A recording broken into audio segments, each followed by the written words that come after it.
What's up, guys, and welcome back to another episode of the Trout Wrangler Podcast. I'm your host, Ryan Garrity.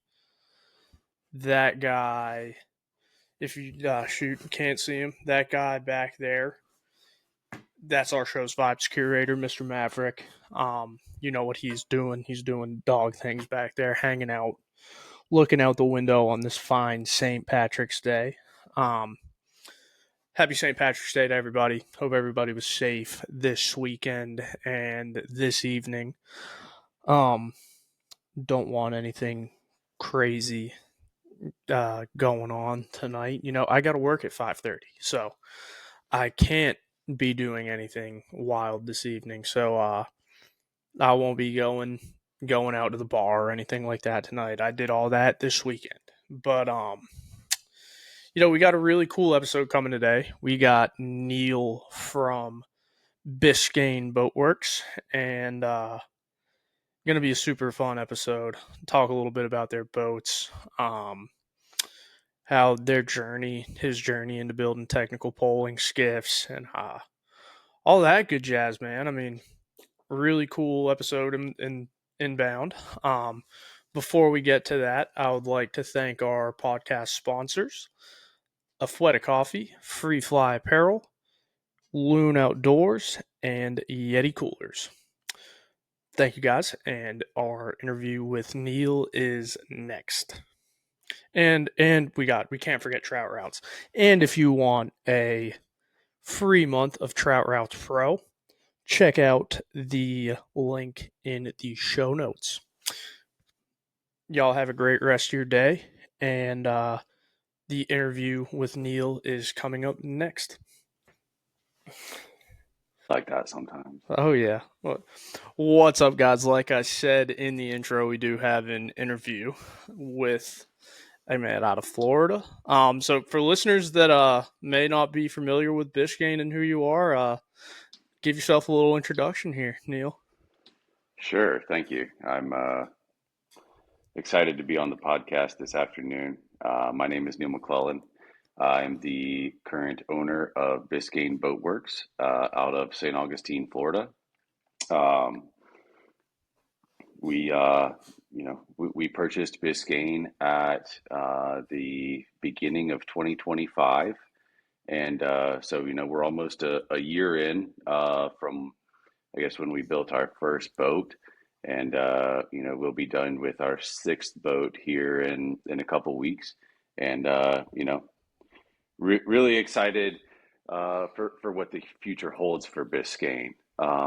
Biscayne was originally incorporated in 2019 by a gentleman named Manny Sarmiento. My family purchased Biscayne, like I said, at the beginning of last year. I'm not the one who originally started Biscayne, but I hopefully am the one that is able to take it to the next level. Nice, man. So what Yeah. inspired you to buy Biscayne and kind of start building some badass technical pole and skiffs? Yeah, so it's kind of one of those things where, how far back do you take this story? What do you, you know, what do you let everybody else see, hear, and learn? And so, I think for to do it right, I go back and I say one of my biggest inspirations was my dad, right? I mean, we grew up fishing. It was either travel baseball or fishing every single weekend. And if it wasn't one of those two, it was probably working on the boat. Um, and we did a couple of we did a 14-foot John boat, kind of like a project skiff, in the garage. That went well. We flipped it. We made a couple $100. And then we would end up later on with doing something very similar with a Carolina Skiff, 16 DLX. Oh, sweet. We had the smaller boats. We tinkered around with some jet skis and some Jeeps and some other stuff where you're just using your hands. And, I mean, through all of this, I was anywhere from 8, 9 years old to 18 to 20 years old. Um, and and within all of those fishing trips and things of that nature, we were predominantly offshore fishing. We grew up with like a 30-foot center console. We chased wahoo, mahi, sailfish, marlin. Like it was, that's kind of what we were after. But every year we would go down to Isla Mirada, down to the Keys for, a couple of weeks once school got out. And I always remembered uh, just going to Worldwide Sportsman and walking down that one charter dock and seeing all these skiffs. And it's late 90s, early 2000s. So there's some Hugheses, Hell's Bays, Mavericks, a couple of Willie Roberts boats, things of that nature where it's like, Yeah. man, I don't really know how to do that kind of fishing, but I love the way that boat looks. Yeah. I love what those boats look like. I love the pictures that you see. I mean, you see people fishing them like that's just a really unique type of application. Um, and and so, really that kind of itch always lived in the back of my head of like, I wonder what it's like to build a boat like that. And I worked for a Caterpillar dealership here in Northeast Florida for about 10 years. I was in the Marine division. So, in that role, we were dealing with large sport fishing boat customers, Yeah. mega yacht customers, commercial tugs, things of that nature. And you know, had a couple things happen where it's like, this might be the time to try to pursue this passion. And kind of looking around what's out there. Is this something that we want to start from the ground up? Is this something that maybe makes more sense to do it the way we did it? Um, and so really it was just kind of timing what was available. Um, I didn't think that starting from the ground up was maybe the most um, financially viable solution. So let's go after something that's already out there, and that's what we did. And I think it's been a fun year. It's been a really fun year.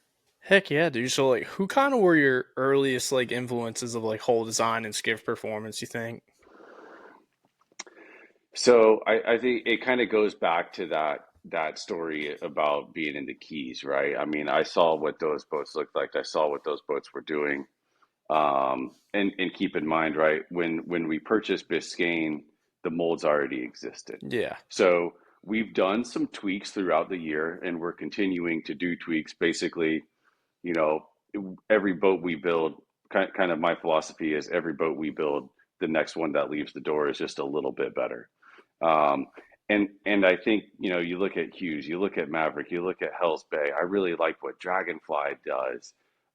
Even some of like the classic Willie Roberts looks, and even into today, right? When we're going into like, what do I want our boats to do? You look at a company like Beavertail. I mean, they're becoming very well known, very prominent, and certainly, you know, why wouldn't I be a little bit jealous of what Chittum's done?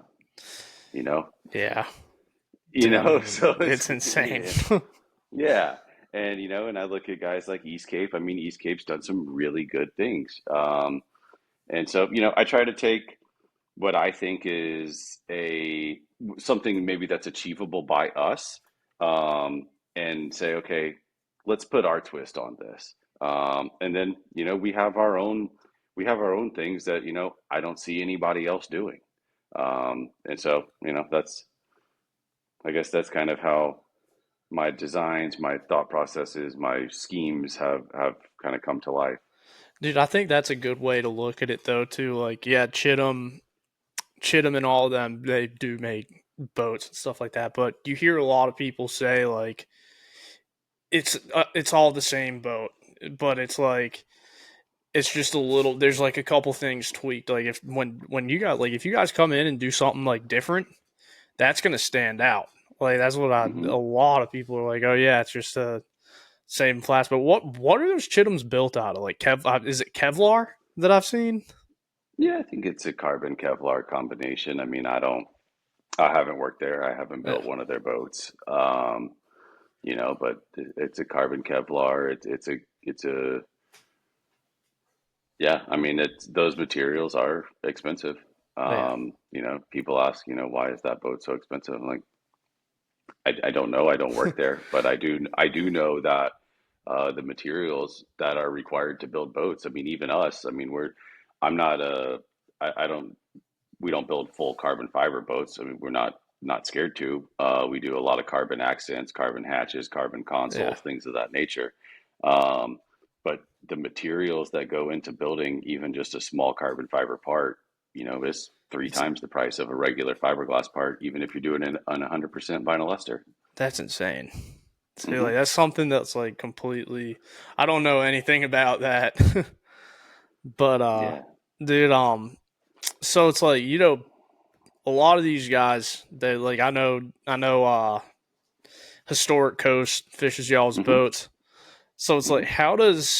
how do you think how do you kind of balance that shallow water performance, ride quality, and fishability in your guys' whole designs for guys that are using it for like guiding purposes and then pleasure purposes? Yeah, I mean, I think you kind of answer your question in your question there, right? So like what I like to do is understand what the boat's true use is going to be, right? If if the boat's going to be used by a guide, I'm going to want to talk to 10 guides um, who have used various kinds of boats throughout their career and kind of pick and choose and then go to a Mr. Customer and say, okay, here's what we have, here's what I think is going to be best for us, and meet your requirements and give everybody the best customer experience between me and the guide building the boat and between the guide and the customer when the customer is on the boat. It depends on where they're fishing, how they're fishing, how many people they want to have be able to bring on the boat. What's important to them, what's important to their location. And taking all that into consideration is kind of what's going to lead us to be the best overall performing boat. Yeah. Um, we have one customer, his name was Kyle Graves. He's Salty Graves Guide Service. Um, he came to us with this, what I thought was somewhat of an outlandish request, and we were like, all right, we'll try it. He wanted to build a 17 tiller, and, Ooh. he fishes negative tides. He fishes all this kind of crazy stuff. He's like, I need the boat to draft 4 inches. I'm like, okay. So we toyed around with some ideas, and lo and behold, I'm proud to say that boat exceeds his expectations, does what he needs it to do. We had to go to the drawing board. We had to really think, how are we going to be able to get this boat to be light enough to draft that little amount of water, yet be stable enough to where he can guide off of that boat, and and it worked. In all the meanwhile, we have another customer come in and say, well, it's just predominantly going to be, myself and my daughter, just fishing after work, fishing after school, maybe a little bit on the weekends, might take it on the family trip, things of that nature. So, in a boat like that, we, insulate the live well so it can double as a cooler. We, create a sump box so that he has dry storage and then underneath the forward hatch and the rear hatch. So it's really just listening to that voice of customer and understanding how the boat is going to be used. I got you. Dude, was that the Marsh Sessions boat that you guys had at Cast and Drafts? Yeah, the, Dude, the that green the green 18 with the brown Yamaha 70. yeah, Yeah. dude, that thing's sick. That thing is sick. Yeah, that was such a daring but fun project, right? You have the customers that know what they want, and then you have the customers that say, I trust you. Do stay within this realm and do what you guys can do. And so, it kind of started out with my vision for that boat was basically the olive drab green and desert tan, but bring the hues up a couple shades lighter. Um, and I feel like we executed it to perfection. Oh yeah, Um, dude. you know, we did a lot of really cool things with that boat, and you know, I think that that boat really helped put us on the map a little bit. I think it got a lot more eyeballs on the brand, and you know, it achieved what we wanted. And it's you pull up to the ramp, you pull up anywhere, and it's a showstopper. I mean, it's there's nothing else that looks like that boat around Northeast Florida right now. Yeah, dude. I love that tan Yamaha, dude. Oh, it looks Yeah, beautiful, dude. It yeah, looks so good. it's one of those things where I think I saw that motor for the first time in person, maybe at the Savannah Boat Show last year, and you know, I mean, my wheels were turning for almost a year straight. How do we build a boat with that motor? What's that Yeah. color scheme look like? How do we make it all match and bring it together? Dude, yeah, So yeah, those it's a cool motor. it's super cool. It's kind of crazy how Yamaha's starting to do that and people are starting to like color swap the decals on like some of the Mercuries and stuff like that too. It's been really interesting to see. Like I knew a guy that color swapped. This was a bass boat, but it was a he color swapped all the Mercury, the new Pro XS. It's all Yeah, like reflective and stuff like that. So it's like running down the road, you about dang wreck your car trying to like trying to like very catch the cool. glare. It's like it's kind of cool, but I'm like, damn, dude. I was like, it's kind of dangerous, Raymond. Yeah, we used to have some customers, and actually, I worked for one of my customers for a little bit, and it would do some, you know, I mean, just take all the cowlings off, sand them down to bare, and paint them to color match the boat entirely. Um, I mean, there's some really cool things you can do to tie the motor into the rest of the boat. You're not just tied to the black or the gray or the Yeah, white. Like there's a lot of cool things you can do to you know kind of help tie it all together and really create a unique piece. yeah, And you know that's kind of what we aim to do. You know, it's we're custom skiff builders for a reason. You know, I don't want to build the same three boats every month. yeah, I want it to be, you know, every boat that goes out is almost a one of one, and I like it that way. You know, I know there'll yeah, be a time where that probably changes a little bit, but in large, you know, for right now, I feel pretty confident in saying that you know it's the next one that comes out is definitely going to be a one of one. It might not have as crazy of a color scheme, but there's some cool accents going on that boat. oh yeah, dude. That thing, yeah, that's a sweet boat. But just so like kind of we've gone over a lot of it, but what's your like design process kind of thing from like when you're getting a skiff in and you got the customer and like how do you kind of go through all that, get what the customer wants, and how do you kind of then like put it to life? You know what I mean? Yeah, so for you know, I guess for what it's been, it all kind of starts out with a color scheme, right? And Yeah, you know, we've usually gone on a demo ride or two. You've seen a couple of different things that we've put out.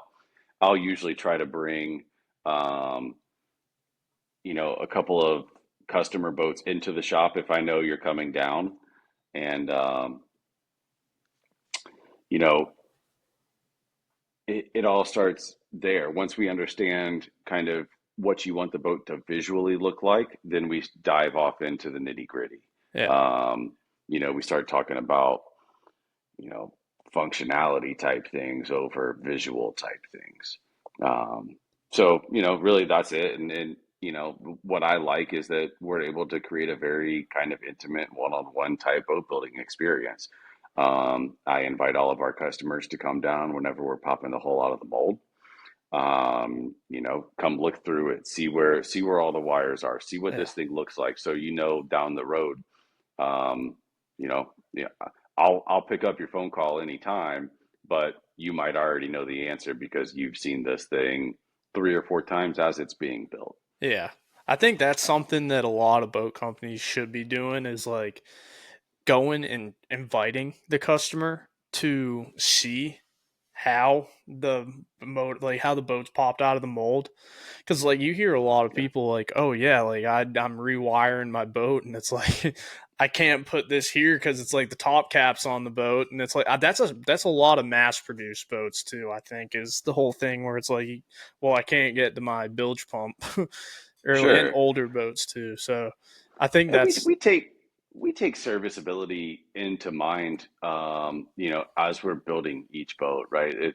I kind of always make the statement to the guys of like, do it how you know it needs to be done because there's a good chance you might be the one fixing it. yeah, And if you want to have a good easy day replacing a bilge pump, replacing a light, replacing a fuse, whatever it may be, if we've done it right with serviceability in mind, it's not that big of a deal. It's not yeah. that hard. You know what I mean? And I think So, that's kind of like a lost thing with a lot of boat companies, especially like I used to bass fish a lot. Those bass boats, some of that shit, dude, like yeah. it's horrible, dude. Like I had to replace a gas tank, and I'm like, dude, this is a process.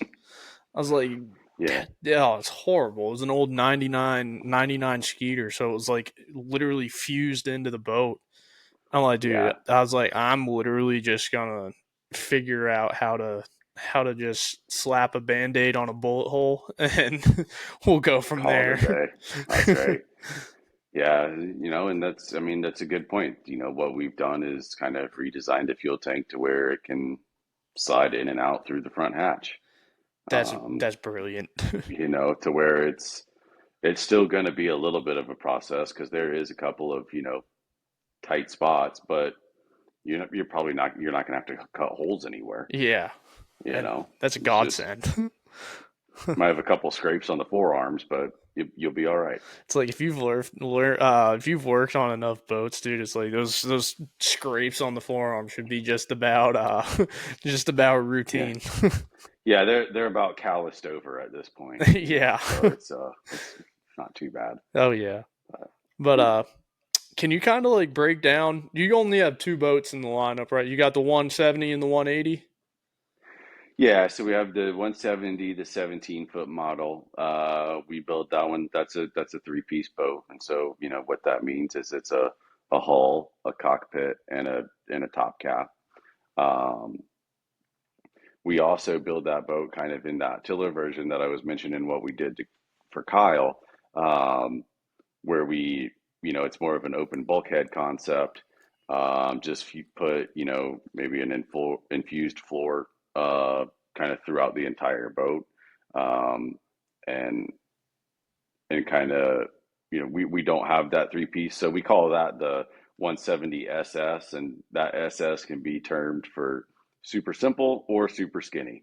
I gotcha. Um, but either way, that's certainly a model that we look to build more of, that we've had great intrigue in. And then the 18, the 180. Yeah, we can build that one in a side console or a center console. For us, people have really loved what we've done with the side consoles. Um, so, it's been predominantly a side console game for us here lately. Yeah, dude. I think a lot of people get those side consoles, like, because you can do it. You hybrid them, and there's so much room where you can store stuff. Like if I were to buy a skiff right now, it'd be a side console where I could stack shit next to me, and then I also think it like, goes, oh, sorry. all right, you're good, dude. Keep going. I think it goes back to that whole, what we were talking about earlier when what's your design process like? And it's understanding what the customer wants. Yeah, A lot of people, it's a very easy sell on a side console when you can throw two bean bags, a cooler, and a turtle box in the cockpit, and you can still walk around. yeah, If you were to put a center console in a skiff, it's going to be tight moving. There's yeah, just no way around it. I mean, there's only so much room if you want the boat to draft this little amount. Um, but so yeah, I mean, I love the concept of the side console. The boats I was mentioning previously, when those summer trips down to the Keys, I was like, man, this is just gorgeous. I just love these side consoles. yeah. Um, and we try to put our unique touch on them. I mean, we haven't done a normal side console yet. They've all been faux teak. We did one that was carbon fiber. We did one that was like a blackout faux teak, one natural color teak, and then the next one's going to be really cool. That's It's sweet. The next one is actually been hand painted by Travis Luther. Oh, dude, that's Um, sick. yeah, so it's gonna be tarpon scale, and then it's got a tarpon head on one side and a rolling tarpon across the front. So Dude, that's that's gonna awesome. Did he do a yeah, it's gonna. video of him painting that yet? That's what Hmm. I thought. I thought I saw that. That's gonna be Hmm. sweet, dude. That's gonna be Yeah, so so dang cool. that boat will be making its rounds when we're done with it. I think we'll be taking it to Old City Fly Shop for their I don't know if it's their 4 or 5 year anniversary. Following that, it'll be going to the Spring Marsh Fest Yeah. at Jack's Beach, and then following that, it'll be going to the Golden Isles Fly Fish Festival up in Brunswick. Yeah, I think I'm gonna be down there at the beer release for Marsh Fest. Good. Yeah. Yeah, it's a good time. It's a As I'm good gonna make time. my way down there. I know I do. I'm gonna be in Yeah. Florida for a 2 week stretch, 2 weekend stretch there. I'm gonna be in Jacksonville that weekend, and then I'm going down to Boca that next Thursday. There's worse places to Yeah, be. there's worse places to be. That's for damn sure.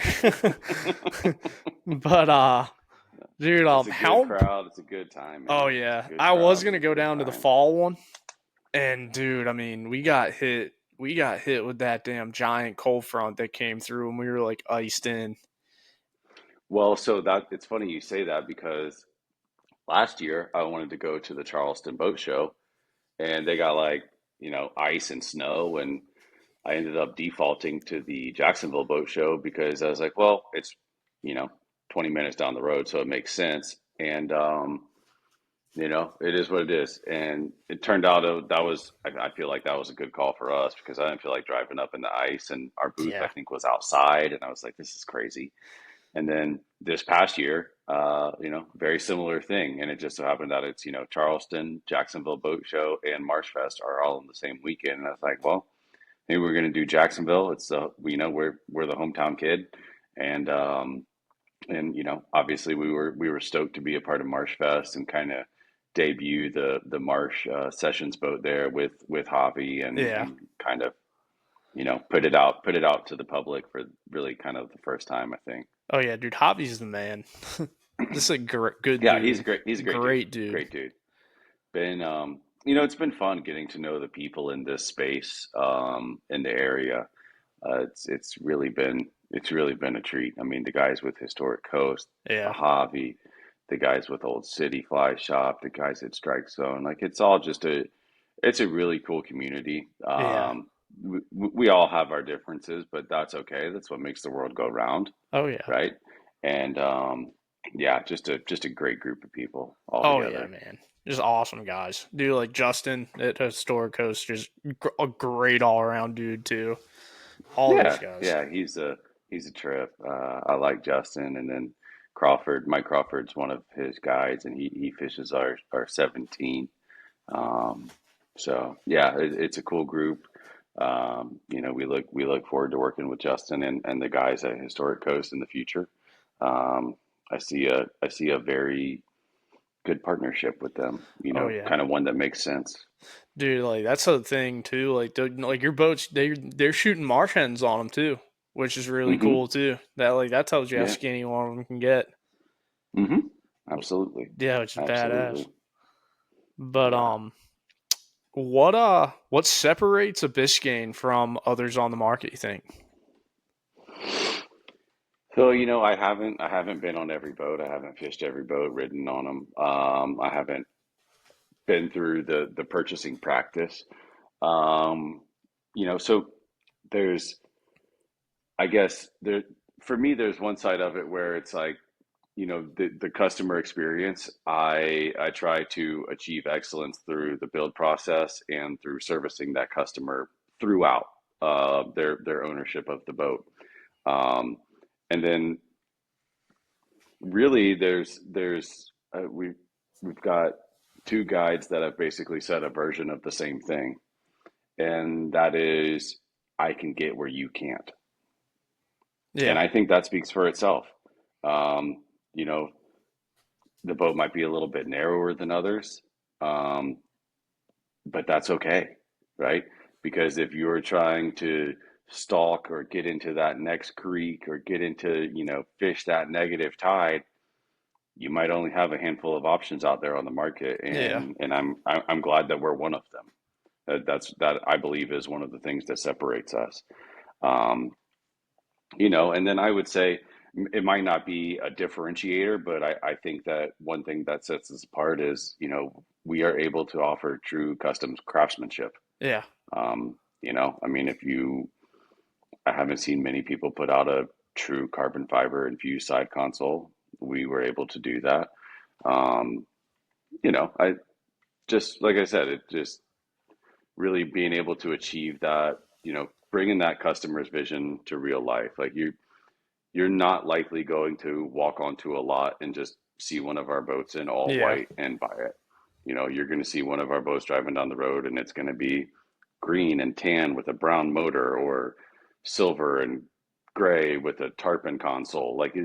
There's going to be something that's unique about that. And Yeah. I think that's kind of what separates us right now is being able to tie in all those crazy ideas and put together something that's unique and uniform. Heck yeah, dude. I mean, that is something, dude. Like there are a lot of companies that you can walk right onto a showroom and be like, all right, I want that white boat right there. And it's always gonna be a white boat with a Yamaha, dude. Like going and doing something Yeah. different is I like different. Like I love Yeah. that. So they're like that'll make it stand out so much more, which is really cool. Like that Travis Luther console, like that's such a sick idea. Yeah, it's going to come to life nicely. It's one of the things where I think we were at the Old City Christmas party and Travis was like, "Hey Neil, you should let me paint something one time." And I'm like, "Okay, well that sounds really fun." Yeah, However, how do you bring that to life? How do you tie that together with just with a boat? yeah, You know, it's not a piece of art hanging on the dining room wall. Um, and so, yeah, we had the right customer, we had the right idea, the right opportunity, and it really kind of all just came together. Started out with some I guess technology helping us out, right? We're able to yeah. kind of we're able to kind of scheme stuff and put color schemes together and maybe get a version of what we think a tarpon scale console is going to look like and present it to the customer and say, okay, is this what we're after? And she said yes.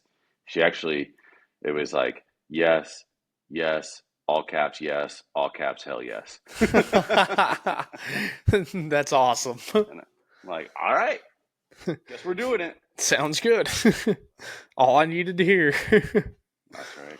That's right. But what's next for Biscayne? Any new models, projects in the works? Yeah, so we are, kind of always improving. So, some current, just constant tweaks to the existing models. Nothing that's gonna, nothing that's gonna jump out at anybody, but makes the boat a little bit more functional. Um, And then, we do have our next venture is we're going to be, I don't know, I guess partnering with a brand, building a 20 footer. It's not as much of a boat in the micro skiff space, technical skiff space, but I do believe that there is a good market for this style of boat in Northeast Florida. Um, and so, we should have the first one of those done probably mid early summer. Sweet. And all I can say is keep your eyes peeled for it. And yeah, it's gonna be fun. It gets to put our name on something that um, really puts us just in front of a whole different crowd altogether. Heck yeah, Um, man. Dude, that's awesome. but 20 footers gonna be yeah, sweet. it's 20 footer. It's gonna be a fast boat. It's gonna be a head turner. It's going to be a head turner. 300 fast? Yeah. It's rated to handle that. Oh, sweet. Dude, Yeah. how can people learn more, see the boats in person, or schedule a demo from y'all? Pretty simple. I mean, you can DM the Instagram page, Facebook page, text me, call me. I'm the one who responds to all that. You can get a hold of, Mike Crawford on Instagram, Justin, Historic Coast, Kyle Graves, any of those guys have access to us, have access to our boats. Um, so if you have an existing relationship with one of those guys and it's easier for you to reach out, do it that way. Um, but any other way, I'm just a phone call away. Sweet, man. So this is Yeah. always my last question of the show. So I have a running playlist on Spotify, and I give 5 songs, and then you give 5 songs. So, This might be what I was most excited for. dude, yeah, I love music. We can go That's one what I for was. one, or we could Okay. go give my 5 and then give your 5. It's completely up to you. Let's go one for one. See how everybody's taste buds were doing when we put this together. Sounds good. Um, all right. My first one is "Sabotage" by the Beastie Boys. Dang. Okay. Different than what my first one's going to be. My first one is going to be Levels by Avicii. Great song. Absolutely great song. That would always come on at like a pregame in college, and That's right, baby. dude, I do love that song Just gets the people going every time. every time. Every time. Dude, I don't know if you ever came across like Friday Beers, the Instagram page. Absolutely. Dude, remember when they used to go Absolutely. on the Levels by Avicii tangents? Absolutely. Dude, it was so Yes. funny. Incredible. Dude, Absolutely so incredible. one of those dudes that started that page went to college with my brother. Okay. Yeah. That's And awesome. my I brother mean, like knew, I think, one of the dudes that started it. that's wild. Yeah, I think my brother-in-laws were the ones that, I think first exposed it to me. They're a little bit younger than I am. But yeah, once I saw it, I was like, yeah, Dude, this is it's hilarious. This is great. hilarious. It is so funny. And dude, it's Yeah. honestly brilliant. Like you It's think it's brilliant and it's real, right? yeah. Like it's real. It's 99% of us feel that way. Yes. Like Exactly. it resonates with the people. Yeah, I get But off on a Friday, and it's like the first thing I think about. It's like 5 o'clock hits. It's 5:01. I'm thinking about a Coors Light. But my that's right. second one is That's right. "Ocean Man" by Ween. Okay. Okay. I'll have to give that one a listen. You'll know it when Um, you hear it, I think. okay. Okay. Well, so my second is going to be Learning to Fly by Tom Petty. Great song. This is one of my favorite songs of all time. Oh And yeah. it was actually my wife and I's first dance at our wedding. Oh, And it's it's awesome. can be a little bit weird to think of it in that context, but it's one of those songs that really just we always just listened to it and could sing it at the top of our lungs Yeah. together. And when you go into that type of stuff, it's like who really cares what everybody else wants it to be? It's what we want it to be. It's Dude, our day. I think it's like if you can't listen to "Learning to Fly" by Tom Petty and the Heartbreakers and sing it at the top of your lungs, like there's something Something might be wrong with wrong. you. Yeah, I love that song. I mean, Um, I could listen to multiple Tom Petty albums all day, every oh day, yeah, and be just fine. So it was hard to pick one song, but I sing about it and I'm like, it's probably that one. It's dude. probably that one. We have this really cool story of another Tom Petty song that's obviously a classic, "Free Fallin'." We were out beach fishing one day for kingfish. I don't know if we were in a kingfish tournament or if we were just kingfishing, but "Free Fallin'" comes on over the radio. We're off the beach in St. Augustine, and there's one of those like acrobatic planes doing stunts over the beach, Oh, and you're that's just sick. watching him fly, and then free falling comes on, and it's like, this is how does it get any better than this? Yeah. You know, Oh next yeah. thing you know, woo! Like, all right, that's how it gets better. We're on. Damn, that's Just actually a badass story. yeah, it's just a really really cool day. But anyways, Just on to the next. my third one, All Time Low by Widespread Panic. Perfect, Love that perfect, song. great jam. What a great jam. Have you heard Um, the Billy Strings version of it yet? I have not. I have not. I need to do a little more Billy Strings listening, I think, to become cultured in that side. He's becoming mentioned more frequently in a lot of conversations that I have, and I'm you know maybe set in my ways and listen to what I want to listen to, and to be honest, I listen to a lot of like talk stuff, podcast stuff, Yeah. or nothing. I mean, you talk to your employees all day long. You talk to people on the phone all day long. We've got a 5 and a 7-year-old little girls. You talk to them all day long. So sometimes when you're in the car or you're by yourself, sometimes silence Yeah. is needed. Is needed. But I've not heard his version. But I will go listen to it. It's pretty sick. Um, so what are we on? Are we on number three? Number three. So my number three would be "More Than a Feeling" by Boston. That's a good one too. That's Uh, oh, I love that the song. the lyrics to that one kind of resonate with me a little bit. It's about being after peace of mind and more than a feeling. And Yeah. there's some there's some really good there's some really good stuff in that song. It's one that's lived with me for probably 20 something years at this point. Yeah, dude. Um, I love Boston. Let's see.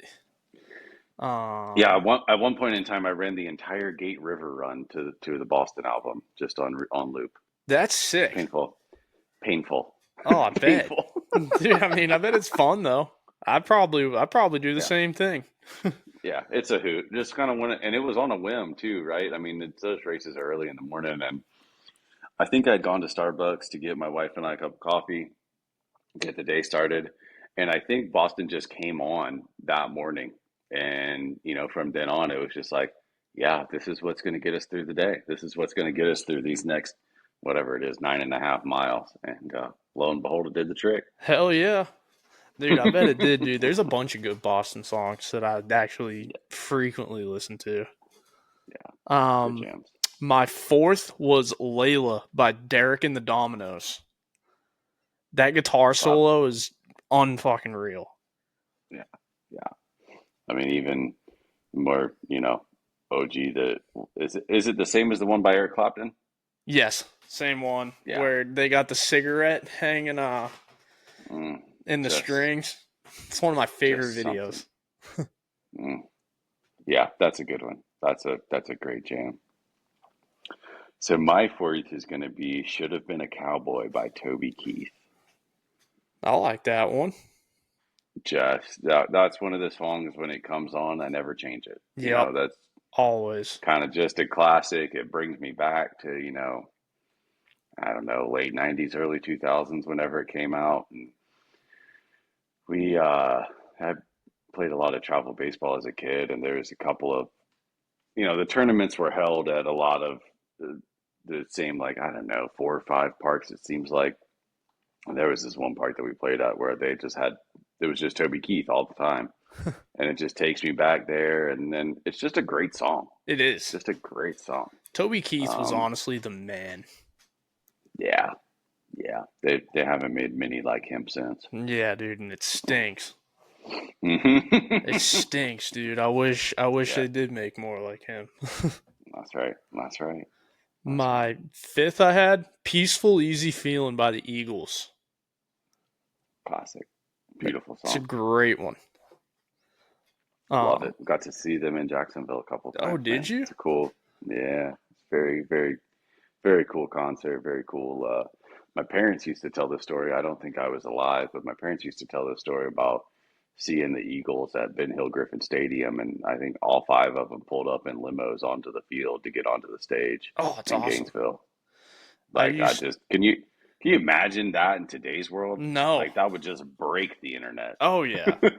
Dude, I love Ben Hill Griffin Stadium, dude. I used to live in Ocala and would frequently meet one of my buddies from Valdosta, Georgia, in Gainesville, and Hmm. we go to Salty Dog Saloon and stay there from open to close, and then go crash at the shittiest hotel in Gainesville. Yeah, we went to I went to Santa Fe for 2 years and would end up moving back to UNF for some family reasons, but there was a lot of good times had there, and then my wife actually went to Florida to get her master's degree. So I was there all the time for 2 years, and then took 2 years off, and then was back there for about every weekend for a year and a half. So that's a cool city. my That's a fun uncle, place to be. my uncle went to UNF. Yeah, Yeah, it's a good college. I mean, it was. I don't know that I quite had the like crazy college experience that some people have, but it was good. You know, it worked for me yeah, dude. and what we needed to do at the time It for was a sure. beautiful campus. Um, it is, and they keep investing in it, and it keeps getting better, it keeps getting bigger. Um, I think their girls basketball team is in March Madness this year, I think I saw that. I think they so are. it's kind of cool, Oh yeah. kind of cool. I know the men's team has made it a time or two, and so yeah, it's cool to have a local college in your town, and it's. I mean, some of my wife's family has gone there, and I went there, got some, made some lifelong friends there, things of that nature. So it's a good place. Heck yeah. What was your fifth? So my last one is a little bit of a change of pace, but it is "Let's Go" by Key Glock and Young Dolph. Great song, dude. Oh, dude. Great song. So, it kind of, I think my thoughts when thinking about it, because, I mean, I've listened to you more than a handful of times, and it's kind of one of those things where it's like, you can, I don't know, maybe learn a lot about a person when you go through the playlist. And so I was like, well, let's show off kind of all facets, I like that. all the different moods that we can get into in a day, in a week, in a month. And so yeah, that's when it's go time. That's what That's the that's one. what come that's what comes on. Dude, yeah, dude. Key Glock's coming out with some new stuff that sounds great. Yep. It sounds like it's gonna be nuts. I've heard like snippets of like two or three songs. I'm like, this is about to be a Yep. generational album. I hope so. I mean it's country music ain't what it used to be, but for me rap ain't what it used to be either. Yeah. Um, I mean, is what it is. The rap in '04, '05, '06, '07, '08, '09, it hit different than a lot of stuff does today. Oh yeah, dude. Like So Old Wayne, and some Boosie. Oof, can't touch it. can't Yeah, it's touch hard that. for me to not put Fireman by Lil Wayne on the playlist. I'm not gonna lie. Dude, I It's hard for me swear, to not put that one. I almost put "Make It Rain" by Fat Joe and Lil Mm, Wayne on it today. mm, mm-hmm. But That's a good one. well, you got any last thanks and plugs you want to give? No, I mean, really just, shout out to you for reaching out. I'm super happy to be on this. It's really it's cool for me. It's cool for us. It's cool for my family. Um, we just when we got into this, we didn't expect any type of, publicity or anything like that. Like we really wanted to just build cool boats, um, and hope that people bought into it. So it was good to I met you. We didn't cover that, but I met you at the Cast and Drafts event that was part of Seaweed. Um, So thanks to those guys for putting that event on, Yeah. because without that, this conversation might not be happening. That's such a cool event and Oh, cool thing yeah. that everybody I talk to, I just tell them like, you've got to go to it at one point in your life. Yeah. You have to just see what's there because it's incredible. The talent that is there from custom clothing to cool clothing to musicians to art to food to, I mean, just across the gamut. There's just so much cool stuff Oh, that is yeah. a part of that Seaweed weekend in Charleston. Um, it's one of my wife and I's favorite things to look forward to every year, That's really, at this definitely point. like this was my first time this year. We only did casting drafts this year, and I made like a 3 hour ride. I'm like, next year I think I'm gonna go and do seaweed. Like I kind of like saw a little bit of it, but I'm like, Yeah, dude, the amount like it just kind of had like a cool vibe around Charleston that weekend. it really does. I mean, it's you've got a lot of people in one place that all find the same stuff cool that you do. Yeah, And what's better than that? nothing. And then Not put much. put beer at night on top of it. Yeah, put beer and good food and all sorts of goodness, knows what, in the mix, and just a super cool event. Um, and then I don't know, thanks to my the customers that have chosen to build Biscaynes. I mean, without them, I'm not sitting in this seat. Thanks to it's boat building's expensive, boat building's hard, cash flow can be a nightmare. So, special shout out to my wife for she carries currently she carries a lot of the brunt of the family bills and things of that nature, so that we can figure this thing out. I mean, this it would not be possible if she wasn't doing what she's doing and how well she's doing with it. And of course, my mom. There's a lot of thanks that goes to her. She's had a lot of relationships in Jacksonville throughout the years that have helped us get set up where we're at now. And I don't know. I guess that's probably my thanks and my plugs. What's up, guys? That was our episode with Neil McClellan of Biscayne Boats. What a fun episode! Really cool one to record and super fun. Um, if you haven't already, give the show a review on Apple Podcast, Spotify, YouTube, wherever. Like, subscribe if you like more of this content. And if you want a free month of Trout Routes Premium, look no further than our show notes where you can sign up for your free month of Trout Routes Premium. Thank you guys for listening, and I will see you for our episode on Friday. Cool.